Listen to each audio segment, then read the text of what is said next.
What is going on, everyone? It is your shaman, your sister in spirit, and your friend Alicia Dunleavy here, coming to you from Alicia's Healing Heart. This podcast is a project of love where I share my healing journey, messages from my guides, and experiences with myself and the collective.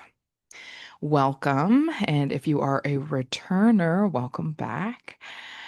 Do not forget to hit the like and subscribe button if you enjoy your time here, as it is one of the easiest ways to support me and my channel. Woo, woo, woo! Welcome, everyone. So excited to be here today. So today is my grandmother's birthday on my paternal side. So just giving a hey, hi, how you doing to my grandmother who is in the spirit realm. It's her first heavenly birthday. And so sending her some love. She has been a really awesome uh addition to my spirit team. And I've been having a lot of fun getting to know her in this way. And because it is her birthday, I wanted to talk about ancestors, the root chakra, and like how to create an ancestral altar. Now, that altar doesn't just have to be something physical. I think to me, the practice of creating an altar is just the practice of creating an intentional space.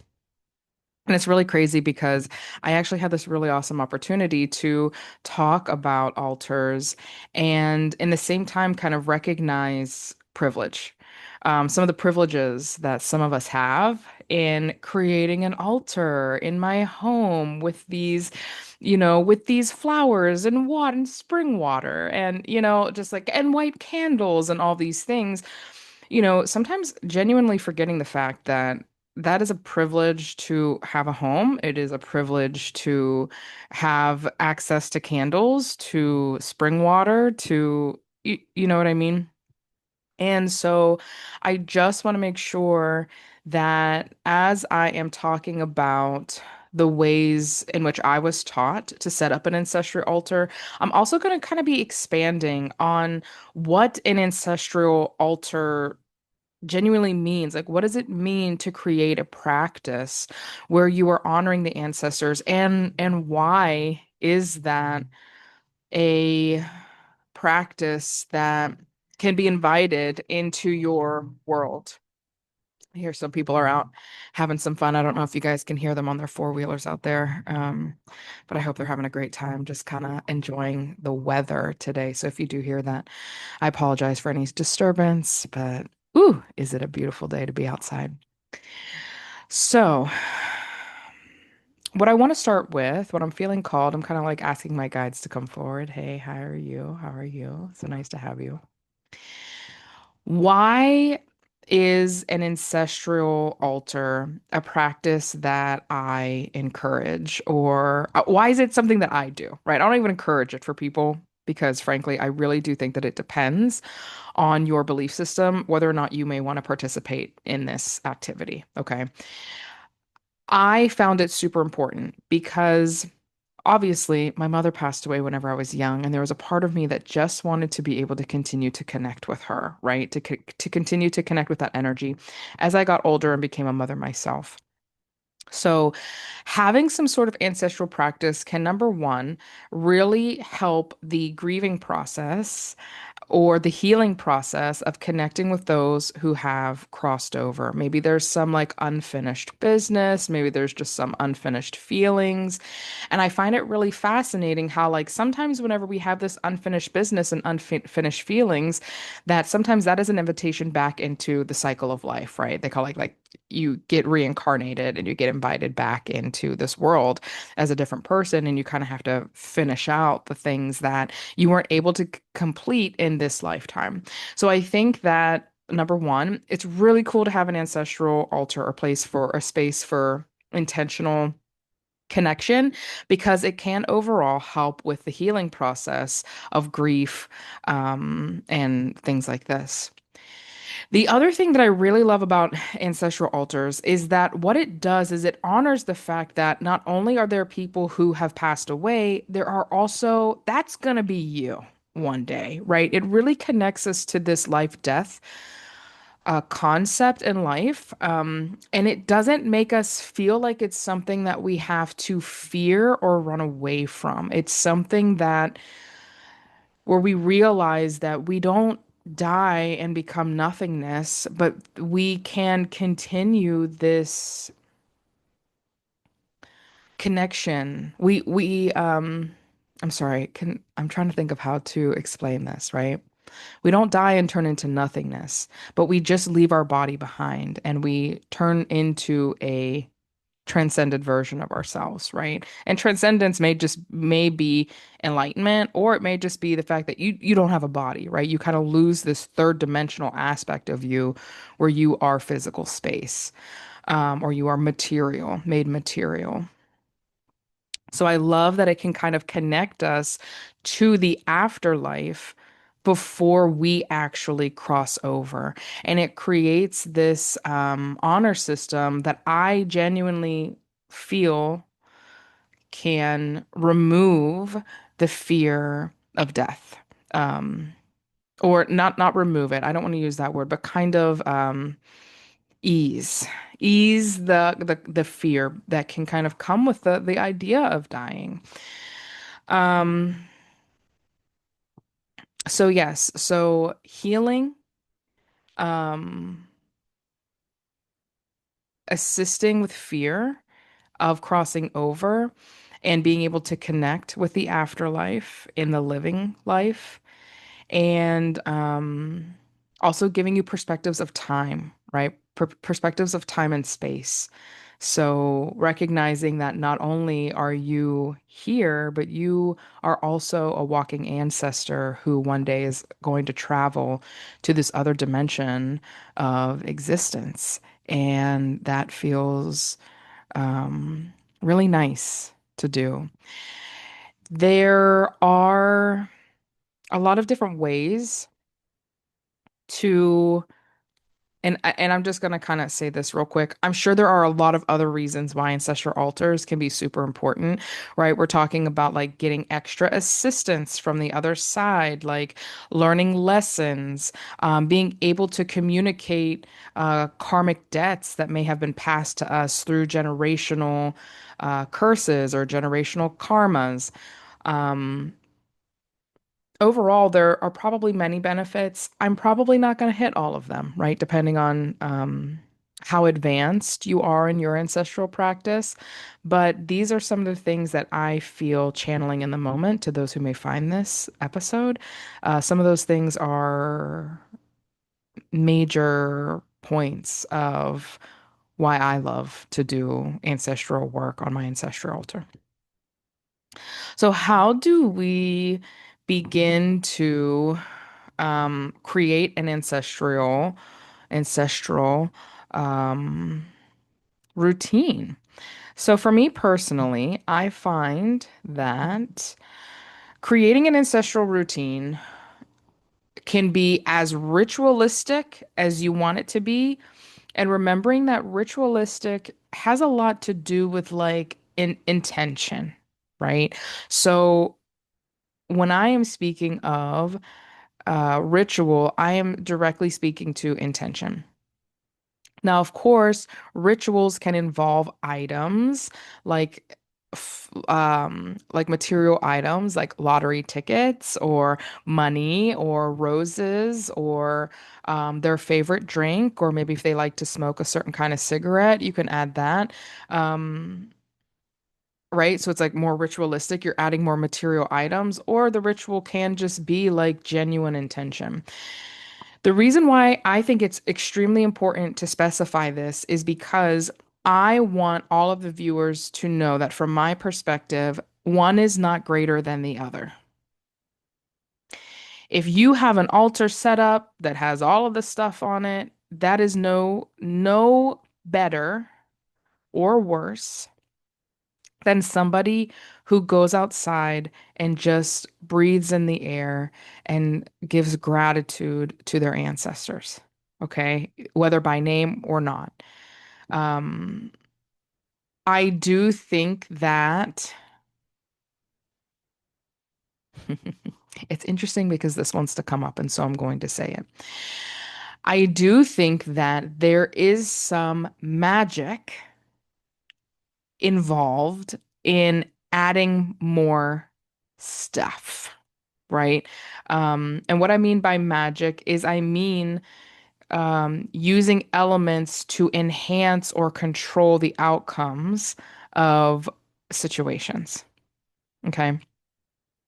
However, I would be lying to you all if I said that I thought that those material things mean more than the mind itself. I think the most powerful tool that we have, I think we are the temple and we are already created with all of the tools that we need to have in order to connect with spirit. And I do love whenever I involve myself in creating altars and like getting the flowers, like doing more like ritualistic things because it creates a potency in my own focus and in my own intention, right? But if I were to also sit down and just practice intentional connection, it is the same thing. Okay.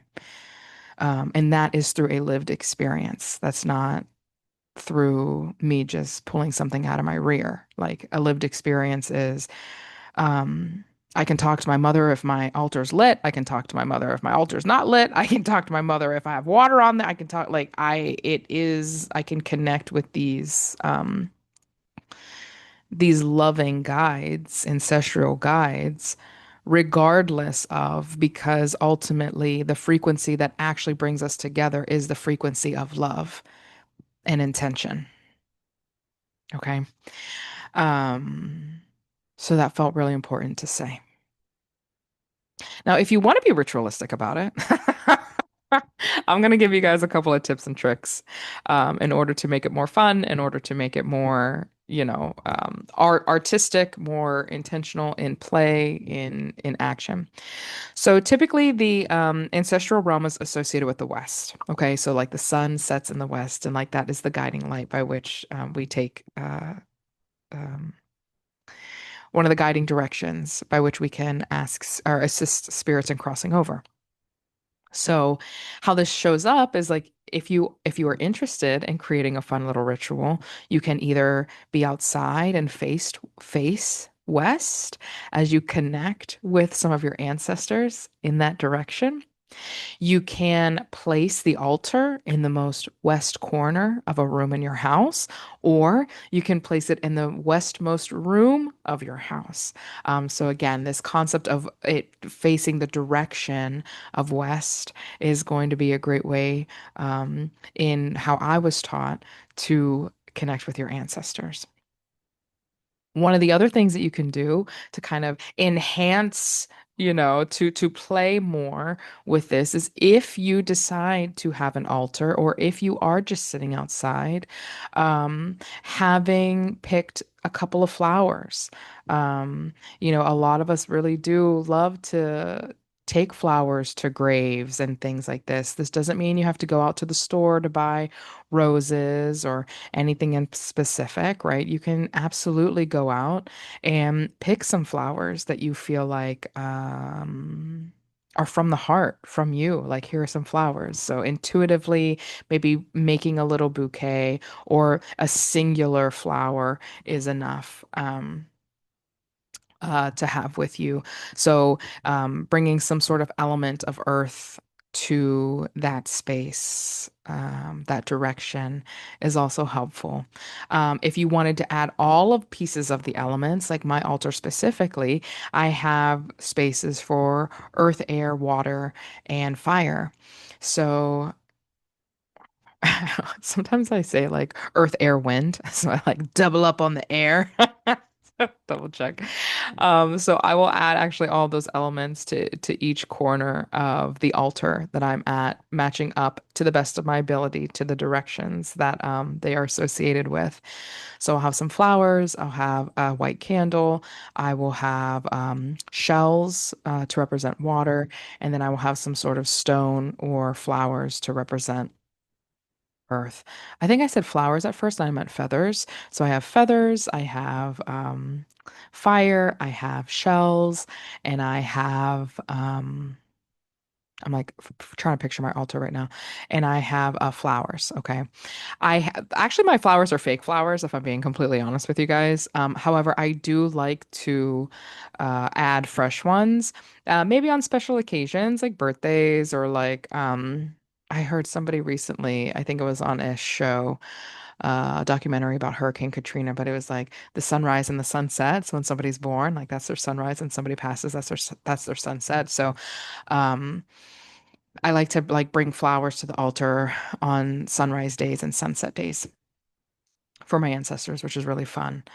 Um, you can have incense going, um, Palo Santo, like things like that are also welcome on there as well. I have pictures. So I have pictures of my loved ones on the altar.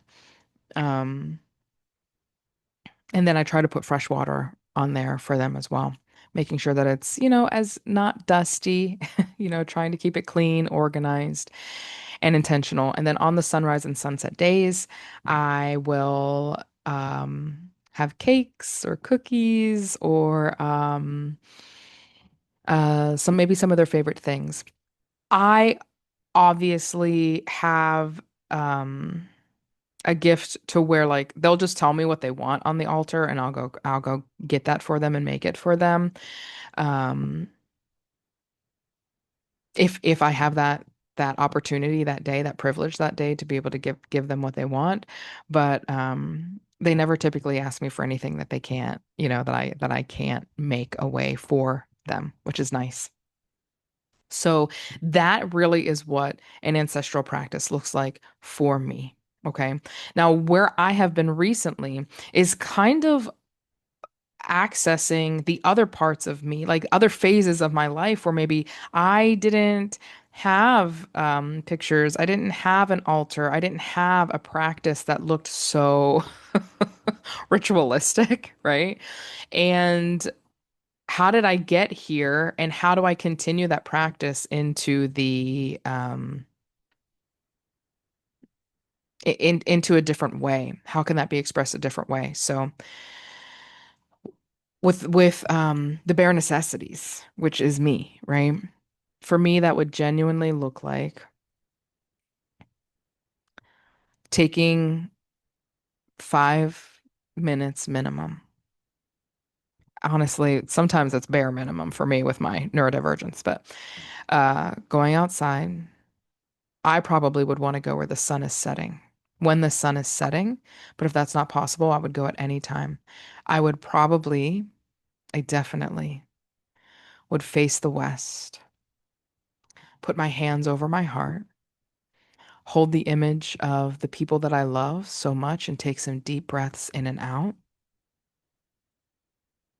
I would sense them around me, and I would tell them, thank you so much for all that you have done to support me. I love you. I honor you. I respect you. And yeah, thank you so much for walking beside me, protecting me, guiding me. And I hope to continue to be able to carry this connection with me as I know that you are teaching me. And I wanted to use the word enhancing me, but I know that you are helping me grow, even though you aren't here, that your spirit is still around and helping me grow and leading me to become the woman that I am meant to be. Um, and then taking a few deep breaths And then, oh, something's coming up for me that is like, if there's anybody who is around, who is ready to cross over, um, I'm asking for Father, Mother, Mind, for infinite love and wisdom to create a door for those who are ready to cross over into the next phase of their spiritual walk with you, calling upon Christ or whatever master teacher, ascended teacher that they have picked to come and guide them into the next phase and opening the door for you to go into the spirit realm and then kind of sensing and feeling that some people may cross over or go back over to the other side and then gently saying, okay, and this portal is now closed. Thank you so much for being here. And then finishing out my prayer. And so it is done. Thank you, thank you, thank you. Hallelujah. Amen. Ashe. Whatever works for you. So that is what an ancestral practice would look like for me if I were to be doing it without an altar and using my temple, my body as the sanctuary, as the temple, as the altar to do this kind of practice. Okay. Um, I'm trying to think if there's anything else. I'm hearing this question, why do I love it?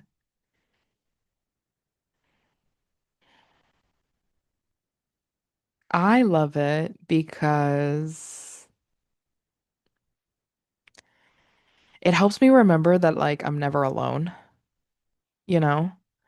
It really reinforces that for me. I think that it can be so easy in this lifetime for me personally to feel lonely and alone, especially as somebody who has these gifts to kind of like talk to the spirit realm and um to be able to have a practice like this.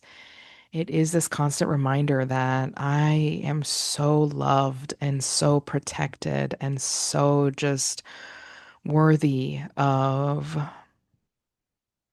makes me emotional.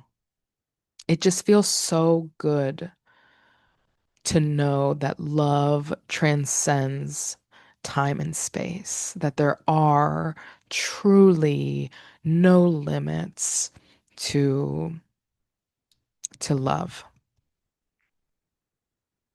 There are none. And it's something that I feel like I can relate to as somebody who loves my family so much, and my daughter, and as somebody who has loved my mother. So I love this practice because it shows that love is limitless. And I think that that is just so incredibly special. And to live in a state where I am always inviting more love in to my life feels really, really, really good to me. And a part of that is also knowing that one day I'm going to be an ancestor and that there is nothing that could limit my love for my daughter and my family. And I would love to be celebrated and remembered. Yeah. So that is why I love ancestral altars so much. So wherever that question came from, or whoever that question came from, thank you for the invitation because that was definitely like a heart opener for me. Um, yeah. So if anybody has any questions about altars, feel free to drop them down into the comments. Tell me your experience with ancestral altars. I know that it can be an interesting topic, but there are a lot of people all over the world who still practice some of the sweetest and most amazing ancestral rituals. And It doesn't mean that we are worshiping or saying that they are our creator. For me, I know who the creator is, and I know who my mom is, and I know the difference. And I feel like I have the capacity to love all of it and celebrate all of it. Um, so yeah, that feels really complete for me. So, thank you so much for joining in today. I hope that this topic brought some insight, maybe gave you some new perspectives that you haven't had before. And with that, I'm sending you all so much love. And yeah, bye.